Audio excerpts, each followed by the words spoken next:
Hi friends, welcome back to our channel. నేను మీ శ్యామ్లా. ఈరోజు మన యుక్తి కిచెన్లో ఇవాల్టి రెసిపీ వచ్చేసి వెల్లుల్లి కారం. వెల్లుల్లి కారం అంటే ఎవ్వరికి ఇష్టం ఉండదండి.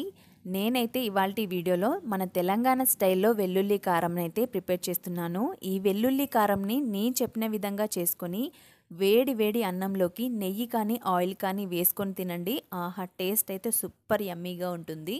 ఇంకెందుకు ఆలస్యం, తయారీ విధానం చూసేద్దాం రండి. ముందుగా ఒక మిక్సీ జార్ తీసుకొని అందులోకి ఒక వెల్లుల్లి పూర్తిగా అయితే తీసుకున్నానండి. వెల్లుల్లి రెబ్బలని యాడ్ చేసిన తర్వాత 1 టేబుల్ స్పూన్ వరకు జీలకర్ర, ఈ విధంగా మీడియం సైజున్న ఉల్లిపాయని తీసుకోండి. ఇలా సన్నగా తరుక్కొని వేసేసుకోండి. ఉల్లిపాయ ముక్కలని యాడ్ చేసిన తర్వాత రెడ్ చిల్లీ పౌడర్ని వేసేసుకోండి. రెడ్ చిల్లీ పౌడర్ అయితే నేను ఒక 3 టేబుల్ స్పూన్ల వరకు అయితే వేసేసాను. ఇందులోనే రుచికి సరిపడా సాల్ట్, కొద్దిగా కొత్తిమీరని కూడా వేస్తున్నానండి. ఇప్పుడు దీనిపైన మూత పెట్టి మిక్సీ పట్టుకోండి. అవసరమైతే కొద్దిగా వాటర్ని వేసేసుకొని మిక్సీ పట్టేసుకోండి.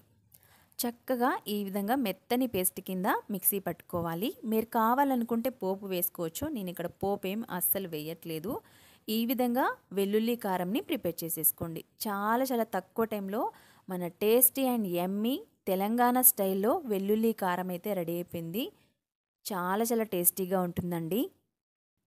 చూసారు కదండి, ఇవాల్టి రెసిపీ 2 నిమిషాల్లో వెల్లుల్లి కారంని అయితే ప్రిపేర్ చేసుకోవచ్చు. చాలా చాలా టేస్టీగా ఉంటుంది. ఇంకెందుకు ఆలస్యం, అసలే చలికాలం కదండి, జలుబులు దగ్గులు వస్తూ ఉంటాయి. ఈ విధంగా వెల్లుల్లి కారంని తయారు చేసుకొని మీకు ఎలా కుదిరిందో కామెంట్ సెక్షన్లో కామెంట్ చేయండి. Thank you for watching.